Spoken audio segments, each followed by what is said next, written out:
Olá pessoal, estou aqui para mais uma aula de Biologia e o assunto da nossa aula hoje é os protozoários parasitas. Nós vamos conversar sobre as doenças causadas pelos protozoários. Lembrando que os protozoários são seres unicelulares eucariontes. Então vamos conversar um pouquinho mostrando para vocês a estrutura de um protozoário. Então observem, por favor, o eucarionte unicelular. Então, como exemplo, nós temos o Trypanosoma cruzi. Observem a presença do núcleo, então é uma célula eucarionte. Nós temos também a membrana ondulante do protozoário e o flagelo, a estrutura locomotora desse ser vivo. Como acabamos de ver, nós temos protozoário como o Trypanosoma cruzi, que apresenta um flagelo, uma estrutura de locomoção. Temos também protozoários como as amebas, cuja estrutura de locomoção são os pseudópodes. Temos os protozoários que apresentam cílios como estrutura de locomoção. E temos os protozoários que são chamados de esporozoítas, que não apresentam uma estrutura propriamente dita de locomoção. Se locomovem através da corrente sanguínea de um indivíduo ou da corrente de líquidos de um indivíduo.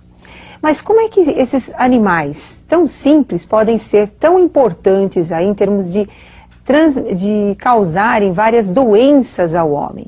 São essas doenças que nós vamos conversar um pouquinho. Então, iniciando o estudo das doenças, vamos mostrar para vocês algumas das doenças causadas pelos protozoários. Então, observem, por favor. Leishmania é um protozoário, um parasita, que causa a leishmaniose, conhecida também como úlcera de Bauru. Trypanosoma cruzi causa doença de Chagas, importante.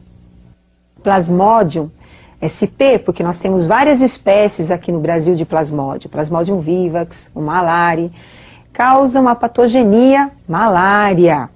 Temos o Trypanosoma cruzi, causando a doença de Chagas, e o Trypanosoma gambiensis, causando a doença do sono, também conhecida como torpor ou encefalite, onde o paciente entra em coma profunda no quadro dessa doença. E agora nós vamos conhecer um pouquinho mais sobre a doença de Chagas. A doença de Chagas é uma doença causada, como eu já falei, pelo Trypanosoma cruzi. Essa doença é transmitida por um inseto, um vetor, conhecido como barbeiro. O nome científico dele é Triatoma infestans. O barbeiro, ele é um hemíptero, tem meia asa, voa muito mal. E como é que ocorre esse ciclo, a transmissão e a evolução da doença? Então observem agora o ciclo da doença de Chagas. Então nós temos aí o barbeiro ou chupança.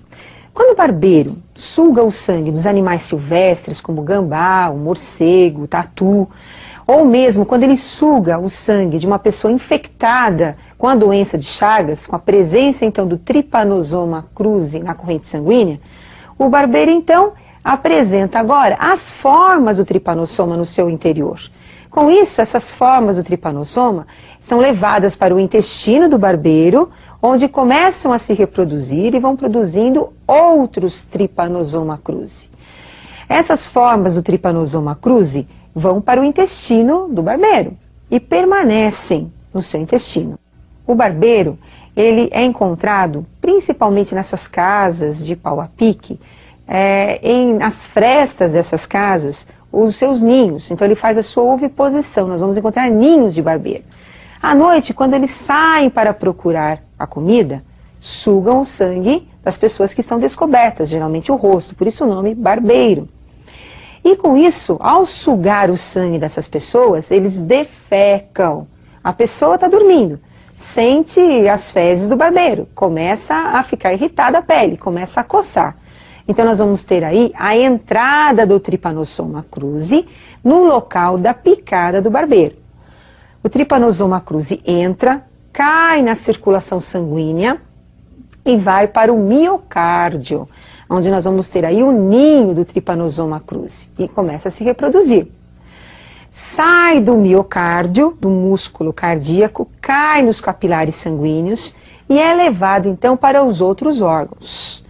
Quando o barbeiro ou um outro barbeiro sugar novamente o sangue desse indivíduo infectado, ele volta a ter Trypanosoma cruzi no seu interior, completando então o ciclo biológico deste protozoário. Então, como nós vimos, a doença de Chagas ela é transmitida pelo inseto barbeiro e ela é causada pelo protozoário conhecido como Trypanosoma cruzi. Agora, como é que nós vamos evitar a doença de Chagas? Qual é a profilaxia da doença de Chagas? Então, nós evitamos a doença de Chagas controlando o vetor, o transmissor da doença. Então, nós temos que fazer um controle desse inseto. Também construindo casas de alvenaria, evitando que esses insetos façam das casas de pau a pique os seus ninhos de reprodução. Outro controle tem que ser feito com a transfusão de sangue. Pessoas que estão contaminadas com Trypanosoma cruzi não podem doar o seu sangue. Tem que ser feito um exame nesse sangue, evitando a transfusão de sangue contaminado. E vamos conhecer um pouquinho mais do barbeiro. Alguns detalhes importantes aí para vocês estudarem um pouquinho mais. Observe então a estrutura do barbeiro.